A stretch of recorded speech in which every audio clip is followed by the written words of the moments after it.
Toyota ഇന്ത്യയിലേക്ക് അത്രമേൽ പ്രതീക്ഷയൊന്നും വയ്ക്കാതെ കൊണ്ടുവന്ന ഒരു വാഹനമാണ് ടൊയോട്ട ഐലക്സ്. എന്നാൽ ഇന്ത്യക്കാർ ഈ വാഹനം രണ്ട് കൈയും നീട്ടി സ്വീകരിച്ചു. 1968 ടൊയോട്ട ഐലക്സ് കൊണ്ടുവന്നുവെങ്കിലും ഇന്ത്യയിൽ ഈ വാഹനം എത്തിയത് 2022 പിക്കപ്പ് രൂപത്തിലാണ് മറ്റു രാജ്യങ്ങളിലൊക്കെ ഹൈലക്സ് ഉപയോഗിക്കുന്നത്.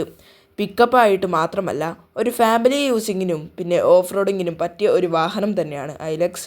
ഏതു കാടും മലയും എളുപ്പത്തിൽ കയറി പോകാൻ കഴിയുന്ന ഒരു 4x4 വാഹനം തന്നെയാണ് ഐലക്സ്. 35 ലക്ഷം രൂപ മുതലാണ് ഈ വാഹനത്തിൻ്റെ വില തുടങ്ങുന്നത്. അതിനനുസരിച്ചുള്ള ലക്ഷറസ് ഫീലിംഗ് ഒന്നും ഈ വാഹനത്തിൽ കാണാൻ സാധിക്കില്ല. ഒരു N1 കാറ്റഗറിയിൽപ്പെടുന്ന വാഹനമാണിത്. 3 വാരിയൻറ്റുകളോട് കൂടിയാണ് ഈ വാഹനം വരുന്നത്. ഒന്നാമത്തെ വാരിയൻ്റാണ് സ്റ്റാൻഡേർഡ്, പിന്നെ ഹൈ ആൾട്ടിറ്റ്യൂഡ്.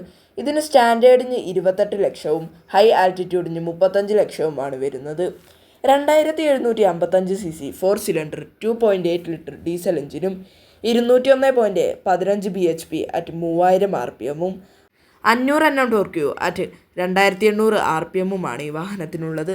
13 മുതൽ 14 കിലോമീറ്റർ വരെ പെർ ലിറ്റർ മൈലേജും ഈ വാഹനത്തിന് ലഭിക്കുന്നുണ്ട്.